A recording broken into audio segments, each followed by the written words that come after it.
Hi, I'm Pavan from Guided by Spirits, and today I'm going to teach you a few ways that a highly sensitive person can protect and raise their energy. Highly sensitive people usually feel a lot more tired than others because they are constantly being bombarded by emotions and thoughts and energies from their surroundings. So it's very important that you make sure that you are grounded and connected to source energy at all times, because then it's not just your energy that's having to cope with all of this. And the way to do this is to imagine that you are connecting to the center of the planet. You have, say, imagine a ribbon of some sort or an energy stream that is coming up to you from the center of the planet. Imagine it's like a colored light, if you like, and then you imagine that there's an energy stream coming from the center of the universe down through your head, and you combine both of those energies in your heart, and then you expand that energy out. Do this first thing in the morning. You can just do it in your house, but it really is even more helpful if you do it when you're outside, even during a walk. You don't have to take a lot of time to do this. You don't have to be great at visualizing. Just saying that that's what you want will make it so, because you always see the images in your subconscious anyway, whether you're aware of it or not. You can also continue to do this throughout the day. If you would say once every hour, you could do something as simple as light from above, light from below, mix it in my heart, and watch it grow. That's all you have to do. Do that once an hour and you will feel energized all day long. So now that you've gotten a bit more energy into your system, know that when you go out in public, especially to crowded places, you may start to feel your energy drain away.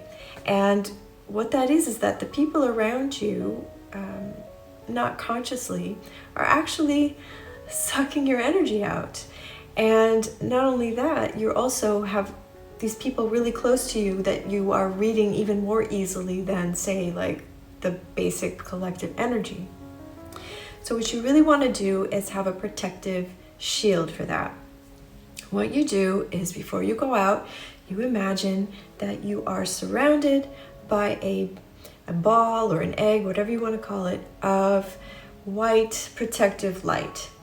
And that way, energy can come in if you want it to, good energy, but nothing can be sucked out from you. Maybe you're talking one-on-one with an energy vampire. You know those people who call you and they don't listen to you at all, they just want to talk at you and let it all out, and you find yourself feeling more and more and more drained as they continue on. This can be in person, this can be on the phone. I think we all know people like that, either in our families or in our friend groups. And a trick that you can do, especially if they're not in front of you, is that you take your right hand and you put it in front of your abdomen, and you make 7 clockwise circles in front of your abdomen. And this closes off your energy so that they can't drain it away from you. And I've tried this so many times. I also do this when I go out in public, or before I do. But anyway, I've noticed when I've been on the phone with someone like that, where I'm just feeling like I'm about to pass out, if you quickly do that, it stops it, and they sense it subconsciously. I don't know how they do, because they're not letting you get a word in edgewise, but they feel it, and by gosh, within 1 to 2 minutes, they will hang up on you. Now, not all people that seek your counsel are energy vampires. As a highly sensitive person, you tend to be empathic, and so people will seek you out for advice. And this can also leave you drained, not so much because they're sucking your energy, but because you are focusing all of your energy on reading that person and knowing how to advise them. We can see more than what they're telling us. And this takes energy. So what do you do? Because what you're doing, you're actually placing yourself into that person's energy. So what you want to do is that you imagine that everything they're telling you is coming into you, in your head, into your heart, wherever you imagine or feel that's coming in. And then you imagine it's just like a stream, a river, and then it's flowing through you so that you can read it, but then it's flowing into the ground. Because otherwise what can happen, people usually, when they're coming for your advice, they're upset about something. So then you get stuck with whatever that emotion is, or they're excited or they're hyper. It doesn't matter.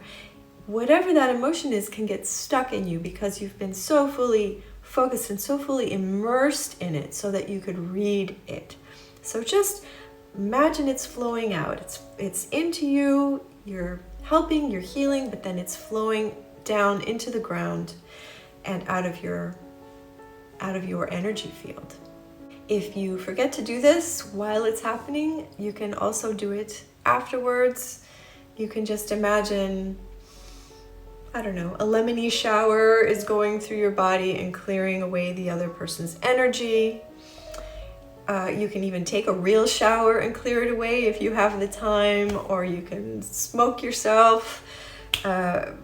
Either way, just make sure that you separate your energy from theirs and clear them out after you've finished helping them. Another thing I've noticed as a highly sensitive person myself is that when I am trying to manifest something, when I'm working a spell, that usually the next day, it's almost like a hangover. I feel completely exhausted. And I didn't understand why. And then one day it just clicked. I was like, oh, I'm trying to use my energy to manifest. And sure, it works, but then you're left, feeling completely burnt out for a week afterwards. And it's completely unnecessary. So I have experimented. And again, what you do, like I told you in the morning, is you make sure to connect to Mother Earth and to source energy. You bring them in and you specifically ask these energies to manifest through you. So you're not using your energy at all. Yes, you're using your energy and your will to direct these greater energies, but you have a lot more power at your fingertips now. You will manifest a lot more easily, quickly, and without getting that after spell hangover. All right, and one last tip I'm going to give you is to make sure that your space, the space around you, is really energetically and physically clear, okay? Because you have so much information coming at you all the time. It's really important that you have a very soothing, high vibrational, clear energy space to go home to.